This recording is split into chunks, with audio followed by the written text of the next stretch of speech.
100 بار چمن مہکا 100 بار بہار آئی، دنیا کی وہی رونق دل کی وہی تنہائی۔ یہاں اندر جب اندھیرا ہوگا تو باہر روشنی نہیں ہوگی۔ اگر ہمیں یہ پتہ چل جائے کہ سب سے حسین عمل کون سا ہے تو تھوڑے وقت میں زیادہ کمائی ہو جائے گی۔ تو میرے رب نے خود ہی کھول کے بتا دیا، دعوت اللہ سے حسین بھی کوئی بول سکتا ہے کہ جنت سب سے حسین ترین مقام ہے۔ میرے نبی نے فرمایا ہم آئے تو ہیں آخر میں اور جنت میں جائیں گے سب سے پہلے۔ جنت والوں کی 120 صفیں ہوں گی، جن میں سے 80 صفیں میری امت کی ہوں گی اور 40 صفیں 1,24,000 انبیاء کی ہوں گی۔ آدم علیہ السلام سے اللہ شروع ہوئے اور عیسیٰ علیہ السلام تک اللہ تعالیٰ نے مختصر انداز میں قوموں کے گناہ بتائے، جرم بتائے، خطائیں بتائیں، اور ہماری باری جب آئی تو اللہ نے پردہ ہی ڈال دیا۔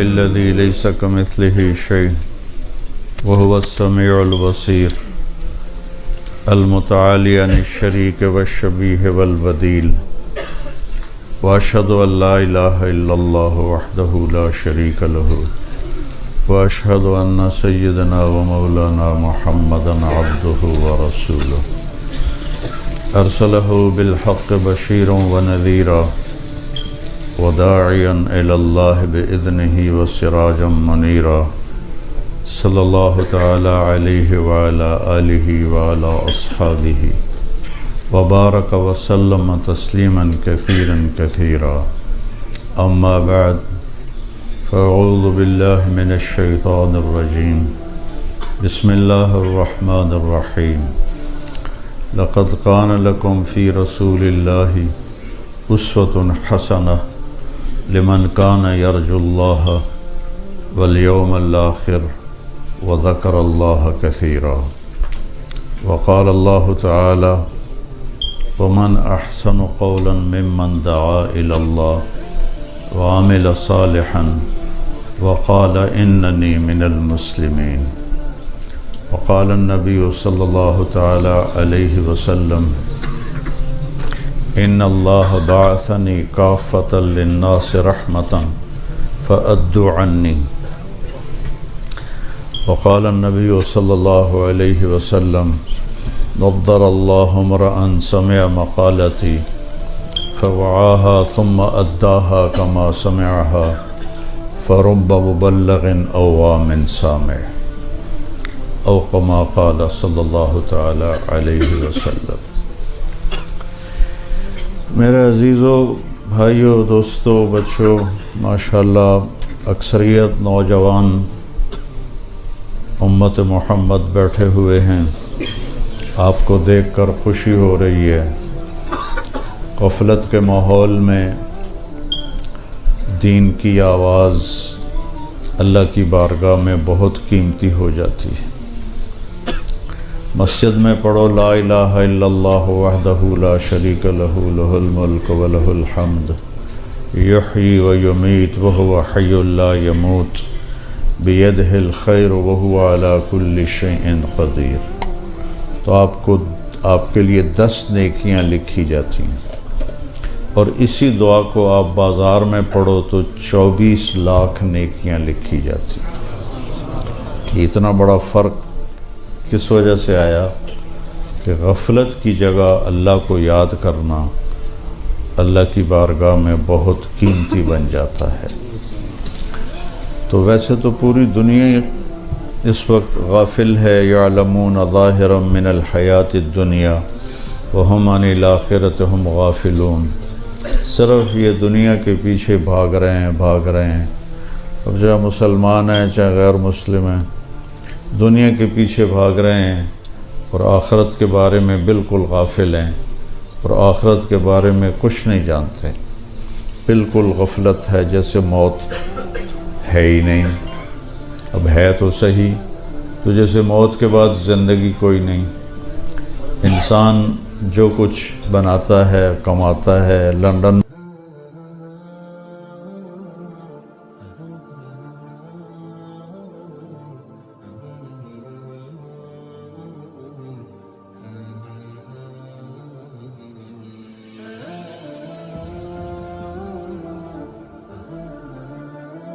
شريك له الحمد يحيي ويميت وهو حي لا يموت بيده الخير وهو على كل شيء قدير. نہیں چل رہا تو اس کیفیت کو شک کہتے ہیں، جو سب سے زیادہ شدید ہے، کہ اس کو پتہ ہی نہیں چل رہا کہ میں نے کون سی سڑک لینی ہے، کس طرف میں نے مڑنا ہے، تو وہ ایسے پریشان ہو کے سوچ رہا ہے، یہ شک ہے. اس سے ایک نرم لفظ ہے، وہ ہے مریا.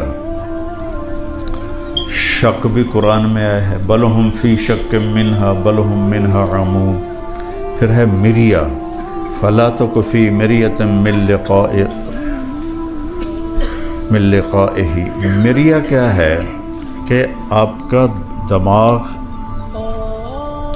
ایک طرف ہو جاتا ہے کہ یار یہ جو سڑک جا رہی ہے نا، یہ غالباً الیاس مسجد کی طرف جا رہی ہے. ابھی ایک سٹیپ آپ نیچے آ گئے، پہلے نہ ادھر فیصلہ نہ ادھر فیصلہ. اب آپ کا دماغ فیصلہ کر رہا ہے کہ یہ ادھر جا رہی ہے، یہ سڑک جا رہی ہے، شاید، یقین نہیں ہے. تو ایک طرف کا خیال غالب آ گیا، اس کو کہتے ہیں مریا. ریب کسے کہتے ہیں؟ جس کو اللہ نے کہا ہے کہ میری کتاب میں ریب کوئی نہیں. ریب ہے کہ آپ سڑک پر پہنچتے ہیں اور آپ کے دل میں خیال آتا ہے کہ الیاس مسجد کدھر ہے، تو فوراً آپ کی نظر سائن بورڈ پر پڑتی ہے اور ایرو کا نشان نظر آتا ہے، او لب گئی، او لب گئی. یہ تھوڑی دیر کے لیے جو تھا نا، تھوڑی دیر کے لیے، اور اس کو ایک دم سائن بورڈ نے کلیئر کر دیا. اس تھوڑی دیر کی کیفیت کو عربی میں ریب کہتے ہیں. تو میرے اللہ نے یہ نہیں کہا کہ اس میں شک نہیں. اللہ تعالیٰ کہہ رہا ہے اس میں تو ریب بھی کوئی نہیں، تو شک کہاں سے آئے گا. احکمت آیاتہ ثم فصلت من لدن حکیم خبیر. احکام، احکمت کا کیا مطلب ہوتا ہے؟ یہ جو سوئی سے چمڑے کو سیتے ہیں نا، وہ بڑا مضبوط کر کے سیتے ہیں تو وہ کھلتا نہیں ہے، اتنی طاقت اس میں ہوتی ہے کہ وہ کھلتا نہیں. تو چونکہ عرب مشکیزیں سیتے تھے چمڑے کے، تو انہیں پتہ ہوتا ہے کہ بھئی اس میں ہم نے پانی بھرنا ہے تو کوئی کہیں سے لیکیج نہ ہو، اس لیے وہ ایسا مضبوط کر کے سیتے تھے. تو اللہ ان کو پکچر دکھا رہا ہے کہ یہ وہ کلام ہے جس کو رب نے ایسے پکا سی کے بھیجا ہے، کہیں کوئی سیپیج ہے ہی نہیں، اس کو چیلنج کیا ہی نہیں جا سکتا. پھر ایک اور طرح اللہ کہتا ہے تنزیل ممن خلق الارض والسماوات العلی. تنزیل کا میں آپ کو فزیکلی ایکشن کر کے ترجمہ بتاؤں گا. اب سارے لوگ اندر آئے، کوئی ہلہ گلہ ہوا، کوئی ادھر سے گزر گیا، کوئی ادھر سے گزر گیا، کوئی ادھر سے گزر گیا. جب میں آنے لگا تو ایک ہلچل مچ گئی. کوئی یوں کر کے دیکھ رہا ہے، کوئی یوں کر کے دیکھ رہا ہے، کوئی یوں کر کے دیکھ رہا ہے، کوئی یوں کر کے دیکھ رہا ہے. وہ آ گئے، وہ آ رہے ہیں. یہ آپ کا لہجہ، آپ کی چہرے کا جو فیس بنتا ہے، یہ بتاتا ہے کہ کوئی اہم آدمی آ رہا ہے. آپ کہتے ہیں او آ گیا، او آ گیا. اس کا مطلب ہے کوئی عام آدمی ہے. ٹھیک، صرف لہجے سے وہ آ گئے، وہ آ گئے، او آ رہا ہے. میرا چہرہ دیکھ رہے ہو، میں ترجمہ کر رہا ہوں چہرے کے ایکسپریشن سے. او آ گیا، وہ آ گیا. تو تنزیل، وہ آ گیا، وہ آ رہا ہے. ویسے دماغ ہلا کے رکھ دیا اللہ تعالیٰ نے. تو کون اس کو بھیج رہا ہے؟ کیا آ رہا ہے؟ کون بھیج رہا ہے؟ تو یہ نہیں کہا اللہ، وہ آ رہا ہے. کس کی طرف سے؟ جب ممن خلق الارض والسماوات العلی، جب آپ کسی کی صفات بڑھاتے جاؤ اور نام نہ بتاؤ تو اگلے کے اندر طلب پیدا ہو جاتی ہے، بھئی کون ہے کون ہے. تو اتنا لمبا چلتا ہے تو وہ کیا ہوتا ہے کہ اندر میں ایک جستجو پیدا ہوتی ہے، یار ہے کون ہے کون. تو اس نفسیات کو سوچو. اب اللہ کہہ رہا ہے ممن خلق الارض والسماوات العلی، یہ لہجہ ہے، یہ اس کی طرف سے ہے جس نے زمین بنائی اور 7 آسمان بلند بنائے. ممن خلق الارض والسماوات العلی، بلند آسمان اور دھرتی. زمین کو اللہ تعالیٰ، ہماری زمین ہے 24,000 کلومیٹر، ٹھیک. میں یہ سوچا کرتا تھا کہ اس کو تو اللہ نے 1 سیکنڈ میں بنا دیا ہوگا. 6 دن میں جو ساری کائنات بنائی، یہ سارا نیچے جو سسٹم چل رہا ہے یہ 3% میں نظر آ رہا ہے. 97 جو ہے % اس میں روشنی کوئی نہیں، وہ تو نظر آتا ہی نہیں. 3% جو نظر آ رہا ہے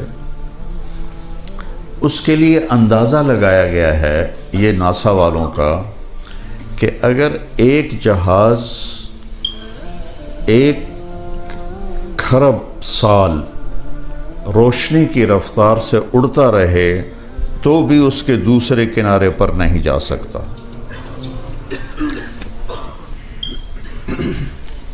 100 بلین لائٹ ایئر جہاز اڑے تو یہ 3% کو پار نہیں کر سکتا.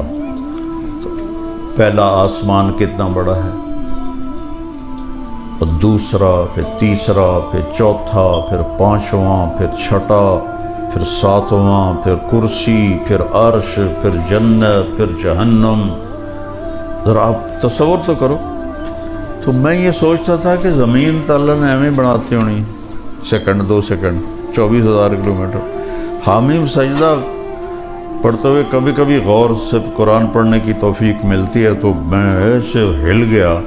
قُلْ أَإِنَّكُمْ لَتَكْفُرُونَ بِالَّذِي خَلَقَ الْأَرْضَ فِي يَوْمَيْنِ وَتَجْعَلُونَ لَهُ أَنْدَادًا ذَلِكَ رَبُّ الْعَالَمِينَ وَجَعَلَ فِيهَا رَوَاسِيَ مِنْ فَوْقِهَا وَبَارَكَ فِيهَا وَقَدَّرَ فِيهَا أَقْوَاتَهَا فِي 4 أَيَّامٍ سَوَاءً لِلسَّائِلِينَ. کس رب کا انکار کر رہے ہو جس نے 4 دن لگائے تمہاری زمین کو بنانے میں؟ 4 دن.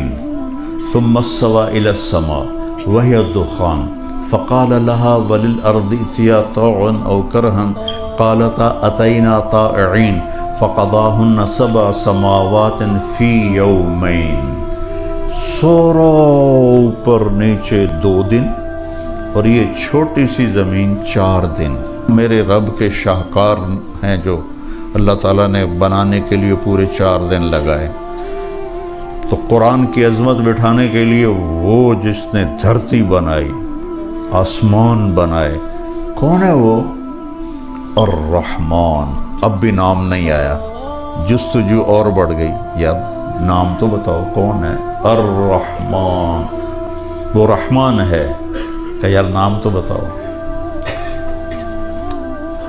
پھر نام نہیں بتایا. علی العرش استوا، جس نے عرشوں پہ استوا کیا. کون ہے وہ؟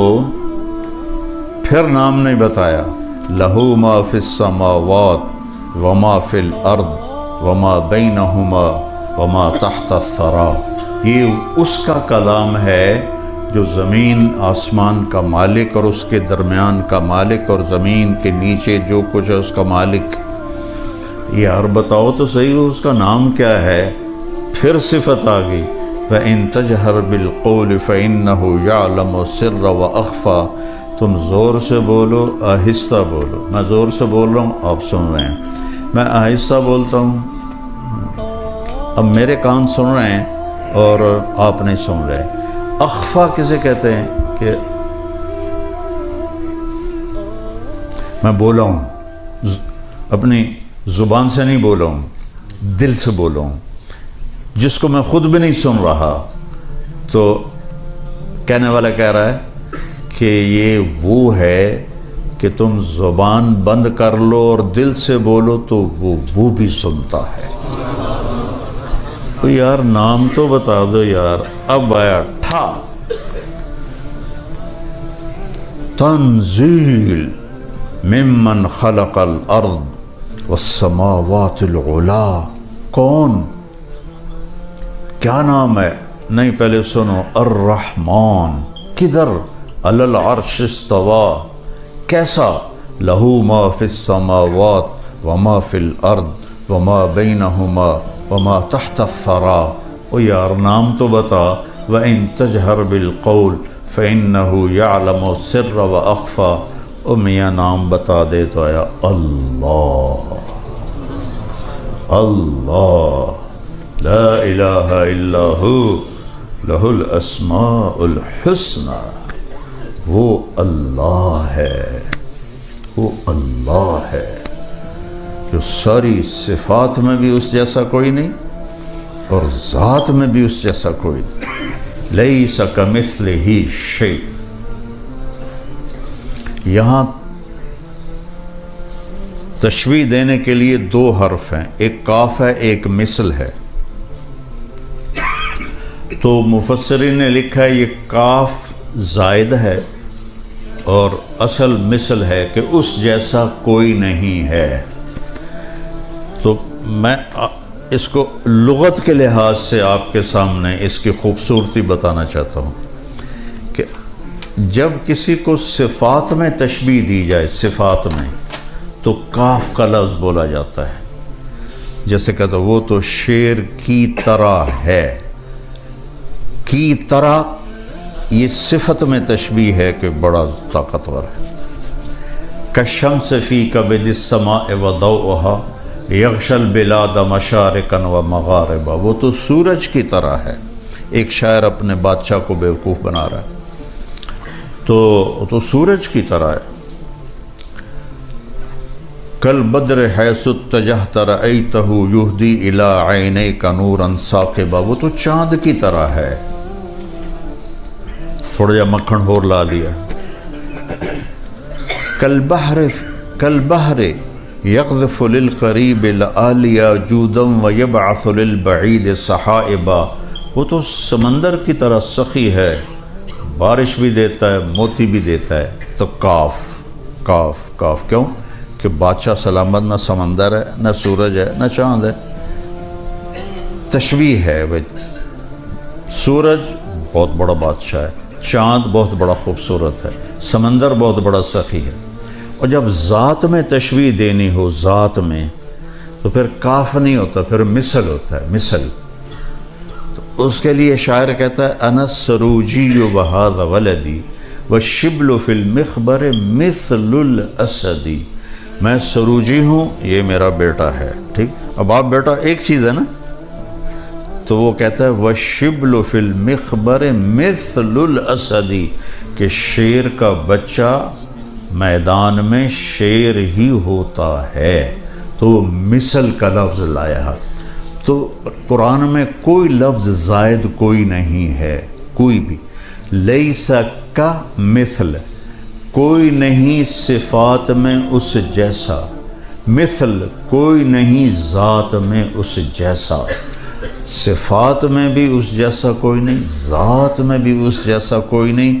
اللہ لا الہ الا ہو لہ الاسماء الحسنى، سبحان اللہ۔ تھوڑا سا میں نے آپ کو بتایا کہ کہنے والا کون ہے اور کتاب کون سی ہے.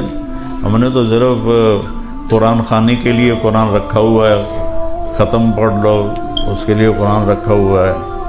اور ہمارے بیچارے قرآن جیسا مظلوم کم از کم بر صغیر میں تو شاید ہی کہیں ہو، بالکل ان پڑھ خطیب بن کے بیٹھے تقریریں کر رہے ہوتے ہیں. مولوی صاحب بیان کر رہا تھا یوسف علیہ السلام کا قصہ کہ یوسف علیہ السلام کو ان کے بھائیوں نے کنویں میں ڈالا. تو وہ ہمارے ہاں طرز بھی لگاتے ہیں، جب یوسف علیہ السلام انہوں نے بھائیوں نے کھوئے چڑھے تھے، آواز آئی، اگو بھول گیا لَتُنَبِّئَنَّهُمْ بِأَمْرٍ هَٰذَا، تو آواز آئی اور یاد کر رہا ہے. اب یاد آیا نہیں تو کہتا ہے اوے لوگو مسئلہ سن لو، پھر نہ آکھے جب مولوی نے دسیا نہیں. جب یوسف علیہ السلام انہوں نے بھائیوں نے کھوئے چڑھے آتے آواز آئی، اب پھر بھول گیا. پھر کہتا ہے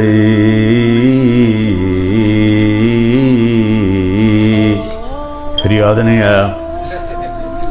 کہ جو ہوں نہ دسیا تو میں نے لتر پہن گئے. اوے سن لو مسئلہ غور نال سن لو، قرآن بیان کر رہے ہیں، میں کوئی خبراں نہیں سنا رہا ہاں. جب یوسف علیہ السلام انہوں نے بھائیوں نے کھوئے چڑھے تھے، آواز آئی کڑھم کڑھم، پانی میں گرنے تو آواز ہوتی نا، کڑھم آواز آئی کڑھم. یہ تو قرآن کے ساتھ ہو رہا ہے. کبھی آپ نے اٹھا کے دیکھا کہ اللہ کیا کہتا ہے؟ کیا کچھ کرتے ہو، کیا کچھ پڑھتے ہو، کیا کیا پڑھائیاں کرتے ہو، ساتھ جاب بھی کرتے ہو. یہ جو ہمارے بچے آتے ہیں بیچارے جاب بھی کرتے ہیں، پڑھائیاں بھی کرتے ہیں. کبھی قرآن بھی اٹھا کے دیکھا ہے کہ اللہ مجھ سے کیا کہہ رہا ہے؟ تو اللہ تعالیٰ نے کہا ہے کہ لِيَبْلُوَكُمْ أَيُّكُمْ أَحْسَنُ عَمَلًا، میں تمہیں آزما رہا ہوں. تم نے مر کے میرے پاس آنا ہے، تم میں سب سے خوبصورت عمل کون کرتا ہے. یہ نہیں کہا تم میں زیادہ عمل کون کرتا ہے، تم میں خوبصورت زیادہ خوبصورت عمل کون کرتا ہے. صحابہ اتنے عبادت گزار نہیں تھے جتنے تابعین تھے، صحابہ کا اتنا علم نہیں تھا جتنا تابعین کا تھا. حضرت خالد بن ولید جیسی شخصیت فجر کی نماز پڑھائی، تھوڑا سا قرآن ایک جگہ سے پڑھا، تھوڑا سا ایک جگہ سے، تھوڑا سا ایک جگہ سے، اس طرح کر کے فجر کی نماز پوری کی. اور سلام پھیر کر کہنے لگے بھائی جہاد نے مجھے قرآن بھی نہ سیکھنے دیا. اور بعد میں کتنے بڑے بڑے علامہ آئے، لیکن وہ کسی ایک صحابی کے برابر نہیں ہو سکتے کہ صحابہ تھے احسن عملا، ان کا عمل ان پر نور نبوت پڑا تھا. تو نور نبوت کی روشنی اور ان لائٹوں کی روشنی میں تو بہت بڑا فرق ہے. تو صحابہ تھے احسن عملا. بعد کے لوگ تھے اکثر، کسی صحابی نے 40 سال فجر کے عشاء کے وضو سے فجر نہیں پڑھی، کسی صحابی نے.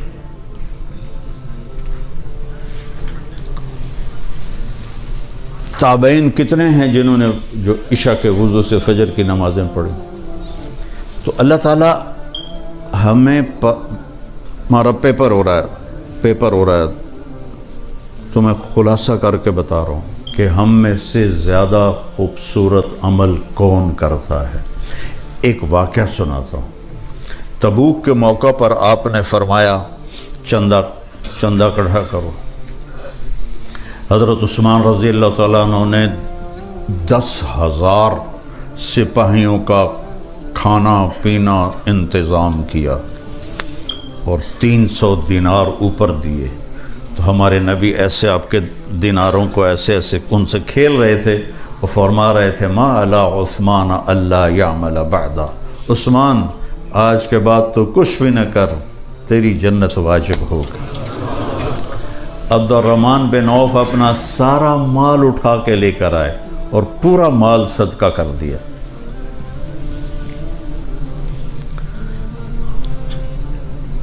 ابو بکر سے حضرت عمر رضی اللہ تعالیٰ عنہ کوشش کرتے تھے آگے نکل جاؤں، کہیں تو آگے نکل جاؤں.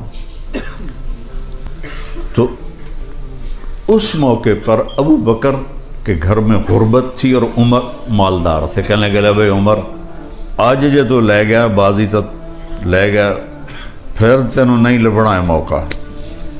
انہوں نے کیا کہ اپنے مال کو آدھا کیا اور اٹھا کے مثلا سمجھو اتنا بڑا گٹھا اٹھا کے لائے، اتنا بڑا. ابو بکر رضی اللہ تعالیٰ عنہ نے چھوٹی سی گٹھڑی اٹھائی ہوئی اور وہ لے کے آئے. اب دونوں مال سامنے پڑے ہوئے ہیں، ایک یہ مثال ہے اتنا ہے، ایک اتنا ہے، تو اندھے کو بھی نظر آ رہا ہے ابو بکر تھوڑا لایا ہے اور عمر زیادہ لایا ہے. اب اگر سوال میرے نبی یہ کرتے عمر کتنا لائے ہو، ابو بکر کتنا لائے ہو، تو ابو بکر ہار گئے تھے اور عمر جیت گئے تھے. اور اللہ اس رسول کو پتہ ہے کہ اصل قصہ کیا ہے، تو آپ نے سوال ہی بدل دیا جو اس موقع کا ہے ہی نہیں، بنتا ہی نہیں. عمر پیچھے کیا چھوڑ کے آئے.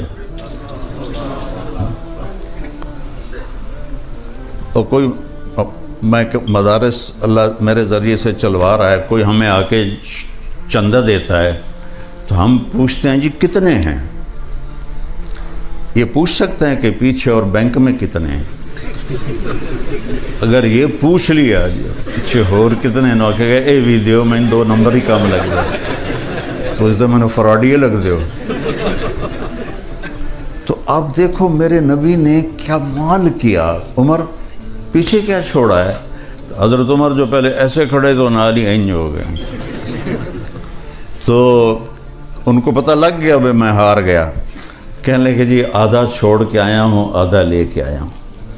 ابو بکر تم کیا پیچھے چھوڑ کے آئے ہو؟ کہا جی ترکت اللہ و رسولہ، میں تو اللہ اس کے رسول کو چھوڑ کے آیا ہوں، باقی سارا لے کے آ گیا ہوں. تو عمر کہنے لگے ابو بکر میں تو اس سے آگے نہیں نکل سکتا. یہ بات میری واضح ہو گئی کہ اللہ دیکھنے والا ہے کہ ہم میں خوبصورت عمل کون کرتا ہے. کثرت بھی مطلوب ہے لیکن اصل جو وزن پڑنے والا ہے وہ خوبصورتی کا ہے. قرآن میں 25 دفعہ احسن کا لفظ آیا ہے اور خوبصورتی کے لیے ایک لفظ ہے حسن خوبصورت، ایک ہے حسین بہت خوبصورت، ایک ہے احسن سب سے زیادہ خوبصورت. تو احسن کا لفظ قرآن میں 25 دفعہ آیا ہے. اور ایک آیت میں نے پڑھی تھی لَقَدْ كَانَ لَكُمْ فِي رَسُولِ اللَّهِ أُسْوَةٌ حَسَنَةٌ. آپ یہاں اچھی لائف کے لیے آئے ہیں. اتنا ہی پتہ بھائی بھانڈے بھی آپ پہ ہی دھونے پڑیں گے.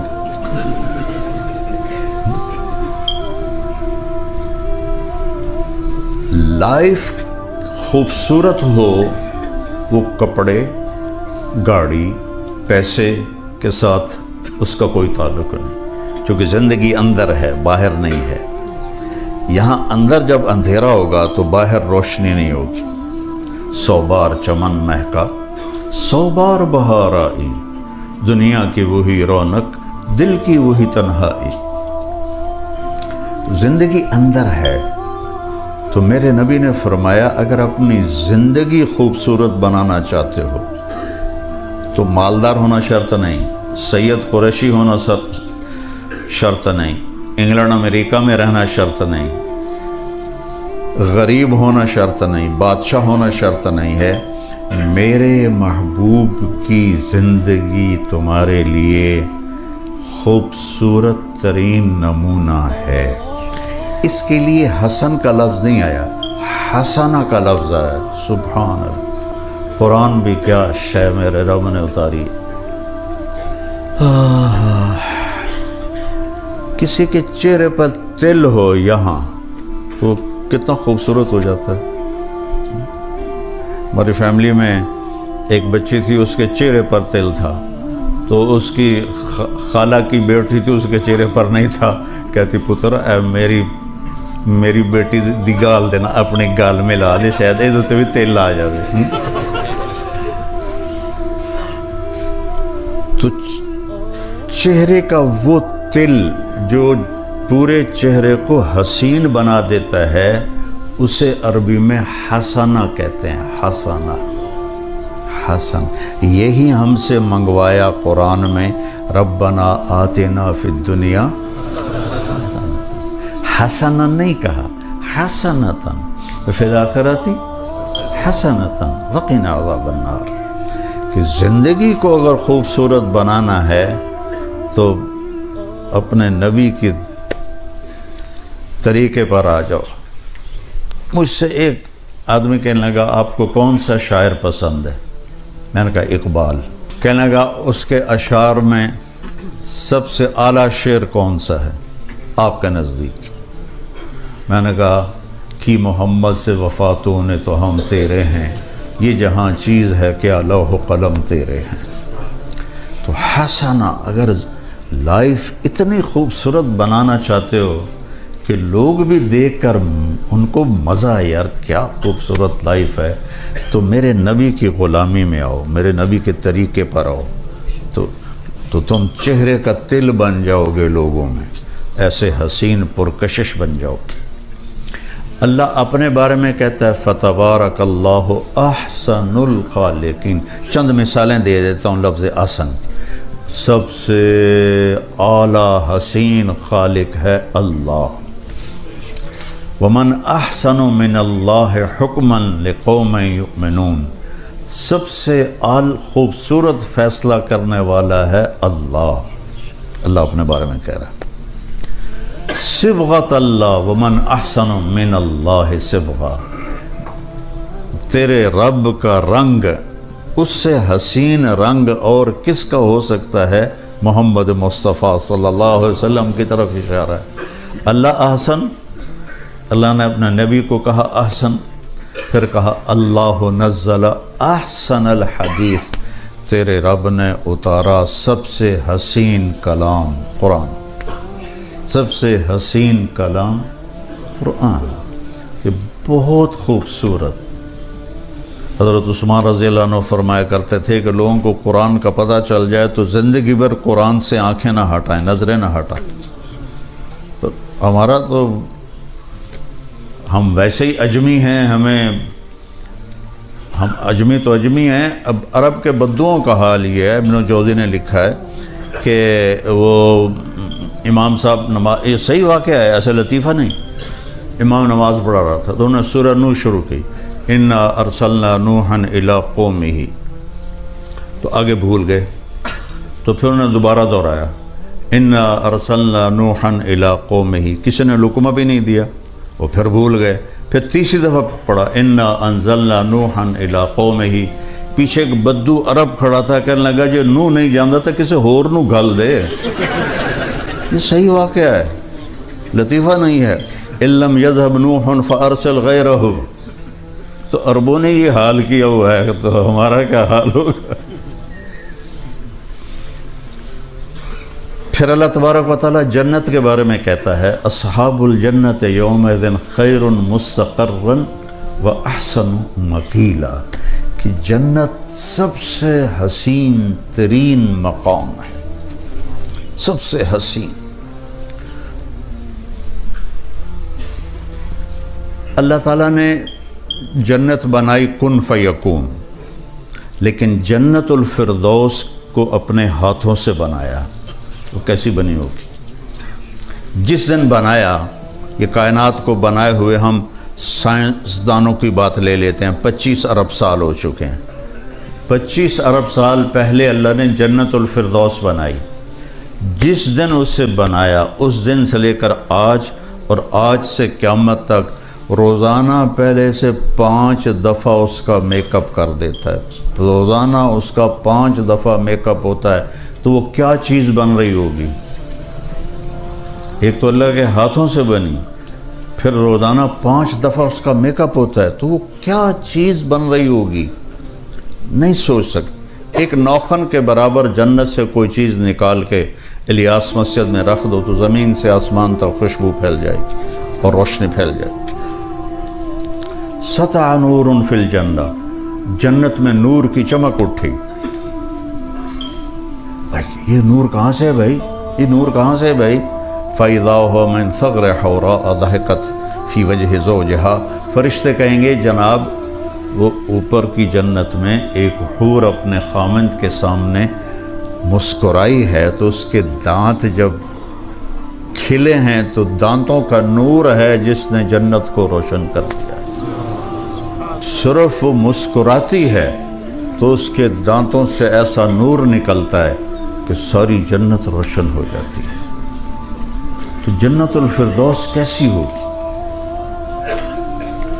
اس لیے اللہ نے کہا تمہیں پتہ ہی نہیں تمہاری آنکھوں کی ٹھنڈک کا میں نے کیا سامان تیار کر کے رکھا ہوا ہے، جسے روزانہ 5 دفعہ خوبصورت بنایا جائے، کیا کمال ہو۔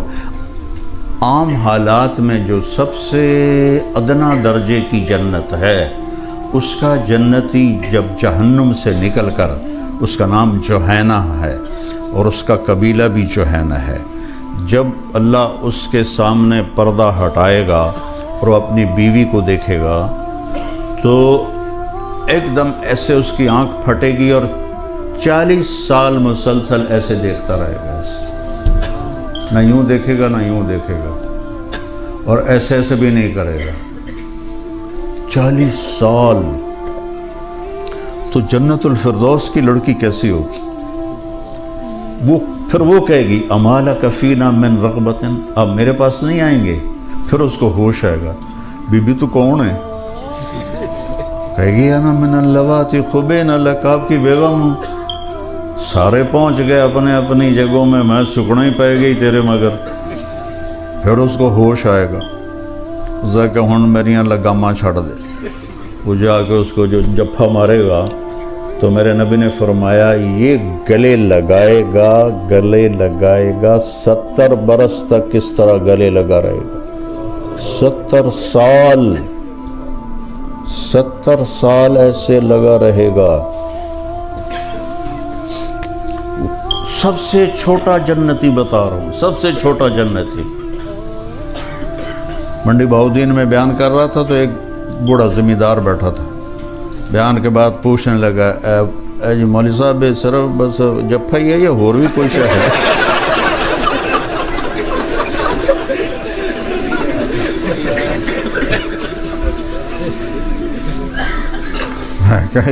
اس حوراں بڑھائیاں کس واسطے؟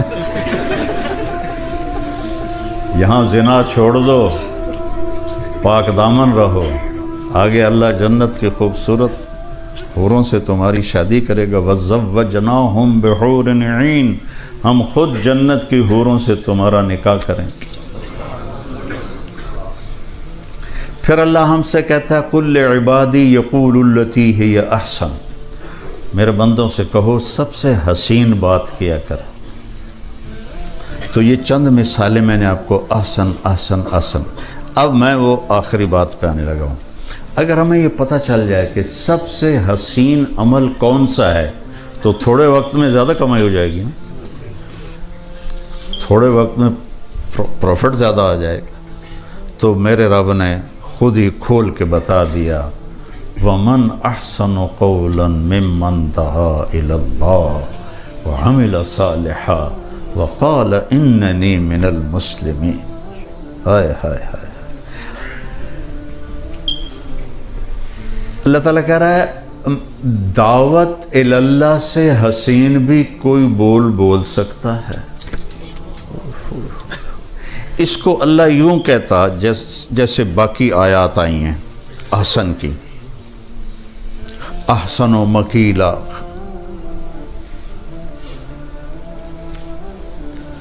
لیبلوکم ایکم احسن عملا، تبارک اللہ احسن الخالقین۔ یہاں طرز کلام بدل دیا ہے، یہاں دعویٰ کیا ہے، دعویٰ۔ یہ اس کو یوں سمجھو جیسے کوئی پہلوان اکھاڑے میں آ کر یوں ہاتھ کھڑا کرتا ہے نا، ہے کوئی میرے مقابلے میں۔ ہمارے زمانے میں جب میں اسکول پڑھتا تھا تو بھولو رحمۃ اللہ علیہ ہوتا تھا، نام تو اس کا عبد الرشید تھا، تو وہ ورلڈ چیمپئن بنا تھا، وہ ورلڈ چیمپئن، رستم زماں اس کو کہتے تھے، وہ ورلڈ چیمپئن بنا تھا۔ تو وہ یوں ہاتھ کھڑا کرتا ہے کوئی اب ادھر قرآن میں آ جاؤ. اللہ کہہ رہا ومن ہے کوئی، ومن ہے کوئی، ومن ہے کوئی دعوت اللہ سے زیادہ خوبصورت بات کرنے والا ہے کوئی؟ یعنی کوئی نہیں ہے. ہے کوئی؟ اور اچھا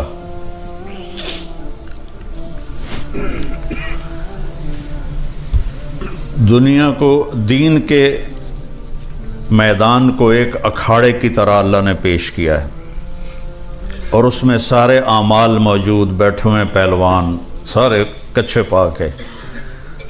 تو اتنے میں تبلیغ آتی ہے، دعوت اللہ کا پہلوان آتا ہے اور آ کر ایسے کہتا ہے آ جاؤ جنہیں مقابلہ کرنا.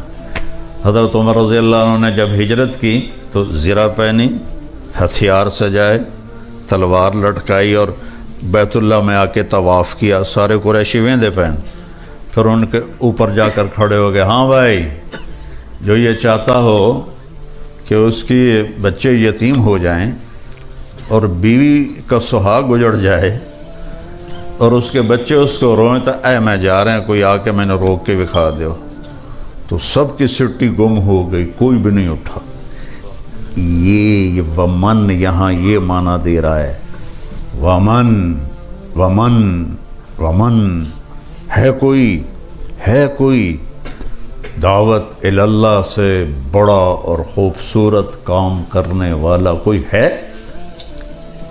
چونکہ ہماری عمریں تھوڑی تھیں تو اللہ نے ہمیں کام بڑا دے کے ہمارے اجر بڑھا دیے. میرے نبی نے فرمایا ہم آئے تو ہیں آخر میں اور جنت میں جائیں گے سب سے پہلے.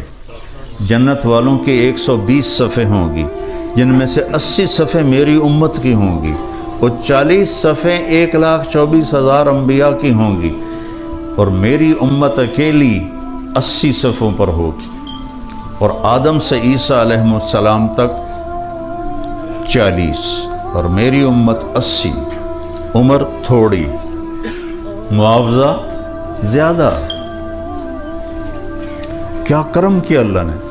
تھوڑے وقت میں زیادہ مل جائے تو آدمی خوش ہوتا ہے نا. تو وہ میرا بیٹا فوت ہوا نا عاصم، تو وہ کوئی بڑا عجیب ہی بچہ تھا، ہم والدین بھی اس کو نہ سمجھ سکے. تو وہ کہتا تھا پتہ نہیں بابا لوگوں کا دنیا میں زندہ رہنے کو دل کیوں کرتا ہے، جب یہاں سے جانا ہی ہے تو جلدی جانا چاہیے. گھر جانا ہو تو ایک لمبا راستہ ہو، ایک چھوٹا راستہ ہو تو آدمی لمبے راستے پہ جائے گا، چھوٹے پہ جائے گا. ایسی وہ مثالیں دیتا تھا. چھوٹے پہ جائے تو پھر لمبی عمر مانگنے کی کیا ضرورت ہے، جلدی جائیں اللہ سے ملاقات کریں. یہ کوئی رہنے کی جگہ ہے؟ اس طرح کی وہ جوانی میں باتیں کرتا تھا. زندگی کی ہر نعمت کے ہوتے ہوئے اللہ نے اس کو کوئی ایسا اپنا تعلق دیا تھا. مجھ سے کہتا آپ نے پڑھا ہے دنیا دھوکہ ہے، مجھے اللہ نے دکھا دیا ہے یہ دنیا دھوکہ ہے، یہ کچھ بھی نہیں ہے، یہ فریب ہے. اللہ نے ہمیں ٹائم تھوڑا دیا، انعام کیا ہے ہمارے اوپر.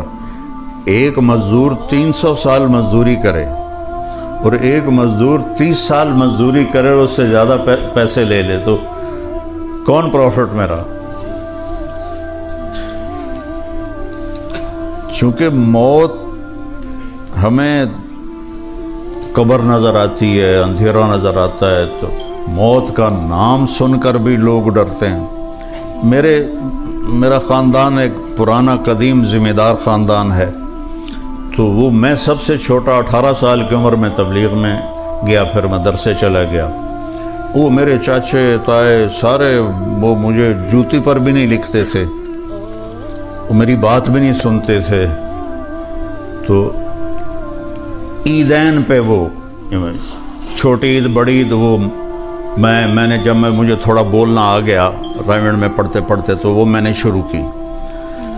تو ایک دفعہ چھوٹی عید پر سارے کٹھے تھے تو میں سوچا آج تو میرے قابو آ گیا نا، آج میں انہوں جڑا نا چنگی طرح سناونی ہیں، ویسے تو سنتے نہیں ہیں، تو میں نے موت پہ بیان شروع کر دیا۔ تو میرے ایک چچا تھے میاں رب نواز رحمۃ اللہ علیہ، فوت ہو گئے۔ وہ ایسے کر کے بیٹھے ہوئے تھے، ایسے کر کے، ایڈا چھوٹا جا ممبر بنایا ہی نہیں شباش، وہ ایسے کر کے بیٹھے ہوئے تھے۔ پہلے تو تھوڑی دیر مجھے ایسے دیکھتے رہے، پھر ایک دم بولے، او طارق میاں، او عید دیں کوئی خیر دی گل کر۔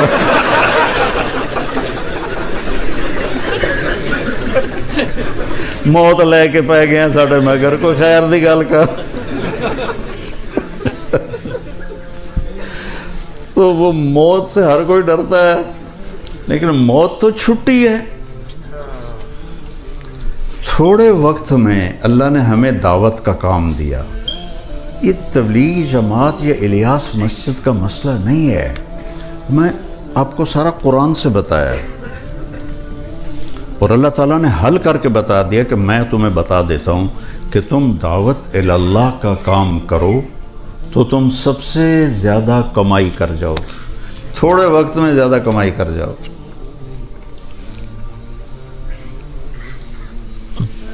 پھر ایک اللہ نے ہم پہ کتنا فضل کیا، ہر قوم کی برائی اللہ نے ہمیں بتائی ہے قرآن میں، اس نے یہ کیا، اس نے یہ کیا، اس نے یہ کیا۔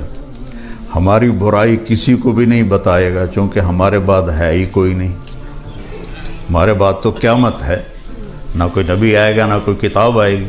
لیکن آدم علیہ السلام سے اللہ شروع ہوئے اور عیسیٰ علیہ السلام تک اللہ تعالیٰ نے مختصر انداز میں قوموں کے گناہ بتائے، جرم بتائے، خطائیں بتائیں، اور ہماری باری جب آئی تو اللہ نے پردہ ہی ڈال دیا۔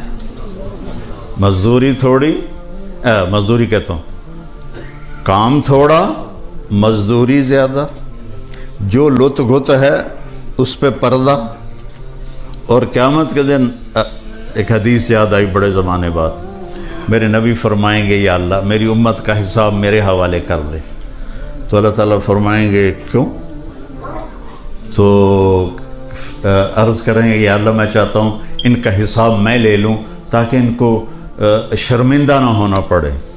تو اللہ کہیں گے اگر آپ حساب لیں گے میرے محبوب تو آپ کے سامنے تو شرمندہ ہوں گے یہ، تو میں آپ کے حوالے بھی نہیں کروں گا، میں خود لوں گا اور پردے میں لوں گا۔ تو ایک پردہ حائل ہو جائے گا، ایک پردہ آ جائے گا، اور اس کے پیچھے اللہ اس امت کا حساب لے گا، اچھا یا برا۔ پورے مجمع کو نہیں پتہ چلنے دے گا کہ کون اچھا کون برا۔ کیا میرے رب نے ہمارے اوپر کمال کا کرم کیا ہے۔ پھر اس کام کو ہماری فطرت میں رکھ دیا، وَجَاهِدُوا فِي اللَّهِ حَقَّ جِهَادِهِ هُوَ اجْتَبَاكُمْ۔ اجتباء کہتے ہیں کسی مخصوص کام کے ماہر کو اس کے ذمے کام سپرد کرنا۔ تو اللہ تعالیٰ کہہ رہا ہے میرے راستے میں جہاد کرو۔ کیوں یا اللہ؟ کہ تم اس کام کے اہل ہو۔ دی اذانیں کبھی یورپ کے کلیساؤں میں، کبھی افریقہ کے تپتے ہوئے صحراؤں میں، شان آنکھوں میں نہ جچتی تھی جہاں داروں کی، کلمہ پڑھتے تھے ہم چھاؤں میں تلواروں کی، تجھ سے سرکش ہوا کوئی تو بگڑ جاتے تھے، تیغ کیا چیز ہم توپ سے لڑ جاتے تھے، نقش توحید کا ہر دل پہ بٹھایا ہم نے، زیر خنجر بھی یہ پیغام سنایا ہم نے۔ یہ اس امت کی صفت ہے جو اقبال نے شکوہ میں بیان کی ہے۔ تو اللہ نے ہمیں کمائیوں سے نہیں روکا، کہا تھوڑی ترتیب بنا لو۔ جب ہمارے ذمہ اللہ نے ڈیوٹی لگائی ہے، کنتم خیر امت اخرجت للناس، تو ہم کر سکتے ہیں۔ هو اجتباکم کی کہہ رہا ہے تو ہم کر سکتے ہیں۔ تو میرے عزیزو، یہاں رہنا ہے، نسلوں سے لوگ رہ رہے ہیں، تو اس تبلیغ کے مبارک کام کے لیے وقت نکالو۔ نہیں تمہارے ہمت پڑ رہی تو جمعرات کو یہ مرکز میں آ جایا کر، الیاس مسجد میں آ جایا کر، اور ایک ویکنڈ مہینے میں اللہ کے راستے میں لگا دیا تھا. ایک ویکینڈ میں 3 دن کے لیے تو گیا تھا.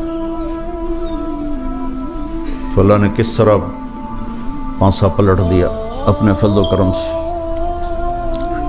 تو بعض اوقات 3 دن ہی انسان کی زندگی میں انقلاب بن جاتے ہیں. تو اللہ تبارک و تعالیٰ نے اس امت کو یہ کام دے کر اتنا بڑا احسان کیا ہے. اور مزے کی بات یہ ہے کہ اس کے لیے خود عمل بھی شرط نہیں ہے. کہتے ہیں نا پہلے اپنے آپ نو تو ٹھیک کرو پھر تبلیغ کرو. نہیں، دعوت دینا ہر حال میں امت کے ذمہ ہے، چاہے خود بے عمل بھی ہو. جو میرا دوست مجھے 3 دن کے لیے لے گیا تھا فوت ہو گیا. ہم اکٹھے تھے اسکول میں بھی کالج میں بھی. وہ ساری زندگی کلین شیو رہا، بہت نیک تھا ماشاءاللہ. تو اللہ نے یہ بھی شرط نہیں لگائی کہ پہلے خود عمل کرو اور پھر اوروں کو تبلیغ کرو. نہیں، اللہ تعالیٰ فرما رہا ہے کہ تم میرے نام کی صدا لگا، تو بول اللہ اللہ. ایک دن تیرے دل میں اللہ اتار دے گا، تیرے اپنے بول تجھے زندہ کر دیں گے. چونکہ بول میں جادو ہے، الفاظ میں جادو ہے. تو میرے عزیزو چھوٹی سی درخواست، مر جانا ہے. بڑی موت بیان کی لیکن بیٹے کی موت نے موت سمجھا دی. موت کیا چیز ہے؟ تو اس سے جی نہ لگاؤ. یہ جی لگانے کی جگہ نہیں ہے. یہ دھوکے کا گھر ہے، یہ مچھر کا پر ہے، یہ مکڑی کا جالا ہے. یہاں سے گزر جانا ہے. مومن خان مومن کا شعر ہے، زندگی ہے یا کوئی طوفان ہے، ہم تو اس جینے کے ہاتھوں مر چلے. آتی جاتی سانس کا عالم نہ پوچھ، جیسے دوری دھار کا خنجر چلے. یہ یہاں کی زندگی ہے. جوانی کے پیچھے موت لگی ہوئی ہے، زندگی کے پیچھے موت لگی ہوئی ہے. جوانی کے پیچھے بڑھاپا لگا ہوا ہے، صحت کے پیچھے بیماری لگی ہوئی ہے، خوشی کے پیچھے غم لگا ہوا ہے، سکھ کے پیچھے دکھ لگا ہوا ہے. 4 پیسے کمانے کے لیے کیا کیا جابیں کرنی پڑتی ہیں، کیا کیا دھکے کھانے پڑتے ہیں. اور پھر بھی چند گھڑیاں سکھ کی ہوتی ہیں اور پھر وہی غموں بھری دکھوں بھری رات ہوتی ہے. تو یہ گزرگاہ ہے. سکھ تو وہاں آئے گا جہاں ٹائم ختم کر دیا جائے گا، موت مار دی جائے گی، بڑھاپا مار دیا جائے گا، غموں کو دفن کر دیا جائے گا، بیماریوں کو دفن کر دیا جائے گا، پیشاب پخانے کی چھٹی کر دی جائے گی. ہمارے ایک ساتھی تھے مار ولی محمد رحمۃ اللہ علیہ، ہماری ذمہ دارہ جماعت میں. ان کے گھٹنوں میں تکلیف تھی، گھٹنوں میں. تو ان کو ٹوائلٹ جانا بڑا مشکل ہوتا تھا. چونکہ ہم دیہاتوں میں جاتے تو یہ کموڈ بہت کم ملتے تھے. تو ان کے لیے میں نے ایک وہ موبائل کموڈ بنوایا ہوا تھا. تو چشتیاں ہماری جماعت تھی، تو وہاں وہ جو ٹوائلٹ تھا وہ ذرا اونچی سیڑھی تھی. تو ایک ساتھی کو کہنے لگے، او بودلا میں نے اندر لے جا. تو اس نے آسرا دے کے ان کو اندر لے گئے. کبھی ایسا ہوتا ہے کہ جو کموڈ کے اوپر جو شیٹ ہوتی ہے وہ کریک ہوتی ہے، تو پچھو چک مار دیے بڑا طاقتور، بندے دی ہائے نکل جاندی. وہ ایسے سیدھی پوزیشن بنا کے باہر چلے گئے تو اندر سے ایک دم، او بودلیا کی کیتا ہی میرے نال.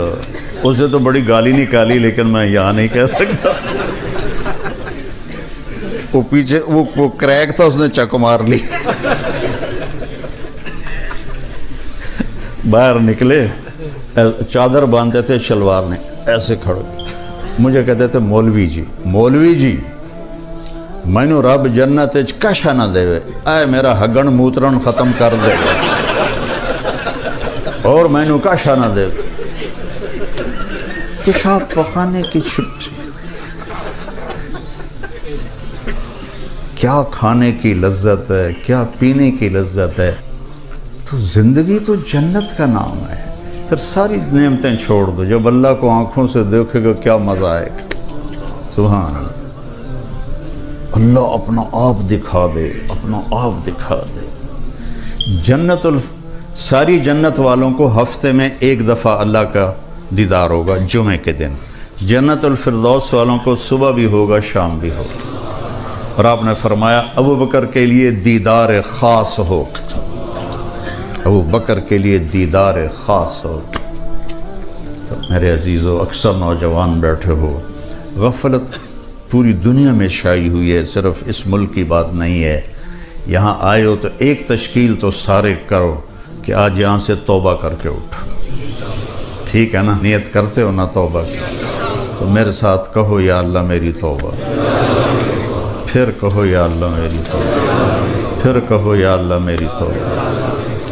اللہ کو منانا اتنا آسان ہے میرے رب کی قسم، کہ آپ نے اگر دل سے کہا ہے نا تو سارے معاف ہو گئے، سارے گناہ ہیں کتنے، تھوڑی تھوڑی عمر میرا رب کہتا ہے میرا بندہ اتنے گناہ کر کہ زمین سے اٹھا کے آسمان کی چھت کو لگا دے، جو کہ ناممکن ہے۔ سارے فرشتے، سارے جن، انسان مل کے گناہ کریں تو آسمان تک نہیں جا سکتے۔ اور اللہ کہتا ہے ایک لندن کا نوجوان، ایک نوجوان مرد، ایک نوجوان عورت یا بوڑھا یا بوڑھی اتنے کرے کہ آسمان کی چھت کو لگا دے، اور سارے مفتی کہیں تو پکا دوزخی ہیں، اور اللہ کہتا ہے ایک باری تا آنکھ دے توبہ، ایک دفعہ کہہ دے یا اللہ میری توبہ کہ میں سارے معاف کر دوں گا، ولا ابالی، اور مجھے کوئی پرواہ نہیں۔ تو ایسے پیارے اللہ سے آدمی بگاڑ لے، کتنی بے غیرتی کی بات۔ کتا آپ کے گھر کی ہڈیاں کھاتا ہے اور ساری زندگی وفا کرتا ہے۔ میرے والد صاحب کو گھوڑوں کا بھی شوق تھا، کتوں کا بھی شوق تھا۔ ہم چھوٹے چھوٹے تھے تو ایک کتے کا نام مجھے یاد ہے، جیکی اس کا نام، وہ السیشن تھا۔ تو وہ اس کے سامنے کھانا ڈالتے، یہ میں آنکھوں دیکھا بتا، تو وہ کھا رہا ہوتا تھا، تو میرے والد کہتے جیکی، تو وہ کھانا چھوڑ کے آ جاتا تھا، اور ابا جی کے پاؤں میں ایسے کرنا شروع کر دیتا تھا۔ تو تم تو فارغ بیٹھے ہوتے اور نماز کا وقت ہوتا ہے اور کہتے ہو جی دل نہیں کر رہے، نماز جیسی دولت چھوڑ دیتے ہو۔ اگر 14 صدی میں کسی کو نماز معاف ہوتی تو آل رسول کے حسین، شہزادہ آل بیت، اہل بیت، کربلا کا میدان، ایسا ظلم نہ زمین نے دیکھا نہ آسمان نے دیکھا، اور جو ہی نماز کا وقت ہوا تو شمر سے کہا نماز پڑھنے دو، حالانکہ وہ نہ بھی پڑھتے تو ان کے لیے تو جنت کے دروازے کھلے ہوئے تھے۔ انہوں نے کہا نہیں، ہم جنگ نہیں روکیں گے، کہ چلو ادھر آ ستم گر ہنر آزمائیں تو تیر آزما ہم جگر آزمائیں، کہ چلو آدھے نماز پڑھو آدھے لڑائی کرو۔ پھر جنہوں نے پڑھ لی ان سے کہا تم لڑائی کرو، جو کھڑے تھے ان کا تم نماز پڑھو۔ نہیں چھوڑی نماز کربلا کے میدان میں، تم کیسے چھوڑتے ہو نماز؟ اور عصر سے پہلے شہید ہو گئے۔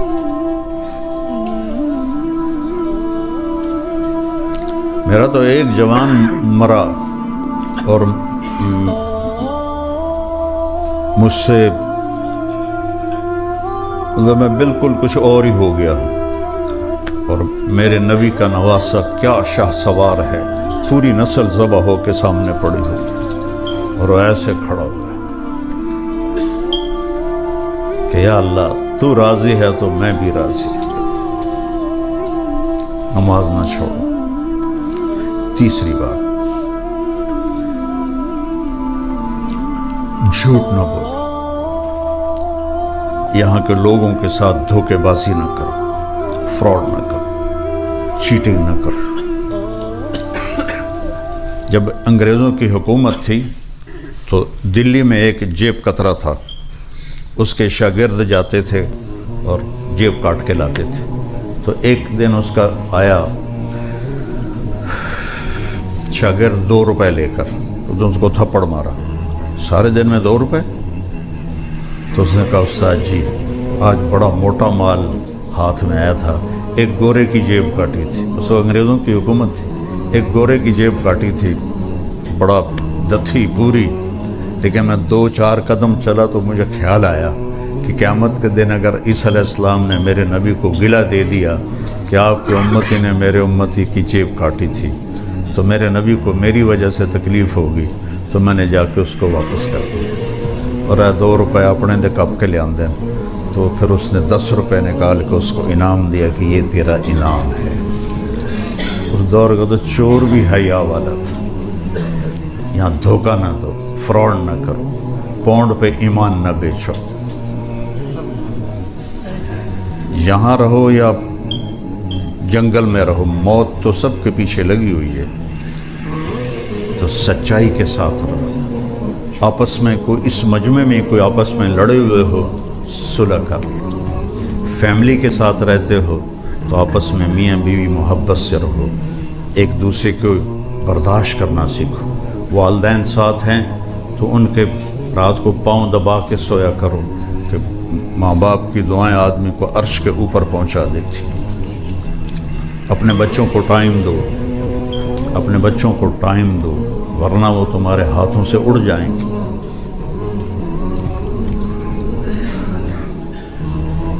میں یہ نہیں کہتا ہوں کہ ان کو بیٹھ کے لیکچر دو، صرف ان کو ٹائم دو، ان کے ساتھ بیٹھو، تو اب دیکھو گے آپ کی صفات ان میں منتقل ہوں گی۔ میرے نبی سے دنیا میں زیادہ کوئی مصروف ہو سکتا ہے جس کے ذمہ 7 بر اعظم ہوں اور آنے والے قیامت تک کا آخر انسان ہو؟ اب روزانہ حسن حسین کے لیے وقت نکالتے تھے اور ان کے لیے ایسے گھوڑا بن جاتے تھے ایسے، اور کہتے آؤ بھائی اونٹ پہ سوار ہو جاؤ، تو حسن حسین علیہ السلام کو اپنی کمر پہ بٹھا کے چکر لگواتے تھے اور پھر ایسے کر کے پوچھتے تمہارا اونٹ کیسا ہے؟ پھر دونوں بھائیوں کو اتار دیتے اور حضرت زینب علیہ السلام کو بٹھاتے، بہن کو، پھر اس کو چکر لگواتے۔ اتنے بڑا ذمہ ہے، تمہارے تو ایک چھوٹی سی جوبڑی ہے، جابنی جوبڑی، تم جوبڑی کے پیچھے دین کو چھوڑے پھر رہے ہو، تو اتنا بڑا نبی، اتنی بڑی جاب، اور بچوں کے لیے وقت نکال رہا ہے، ان کے ساتھ کھیل رہے ہیں، ان کی کشتیاں کروا رہے ہیں۔ ایک دفعہ حسن حسین کی کشتی کروا رہے تھے، اور حسن بڑے تھے، حسین چھوٹے تھے، وہ ذرا دب رہے تھے، تو آپ حضرت حسین کو تھاپڑا مار رہے تھے، حسین شاباش شاباش، زور لگا زور لگا۔ تو حضرت فاطمہ بھی بیٹھی تھی، وہ کہنے لگی یا رسول اللہ آپ ساری شاباش حسین کو دے رہے ہیں، وہ تو ماں تھی، اس کے لیے تو حسن حسین دونوں ہی برابر تھے، یا رسول اللہ آپ ساری شاباش حسین کو دیتے جا رہے ہیں۔ تو آپ نے فرمایا فاطمہ یہ جبریل میرے پاس کھڑا ہے، وہ بھی حسین کو شاباش دے رہا ہے، میں بھی حسین کو شاباش دے رہا ہوں۔ میرا نبی بڑی پیاری زندگی دے کر گیا۔ تو بھائی ایک گزارش یہ ہے کہ جن کے 3 چلے لگے ہوئے ہیں وہ ہر سال 3 چلے کی نیت کر لیں، نیت کر لو، آگے اللہ لے جائے، نیت کر لو۔ تو کون ہے جو ہر سال 3 چلے انشاءاللہ لگائے؟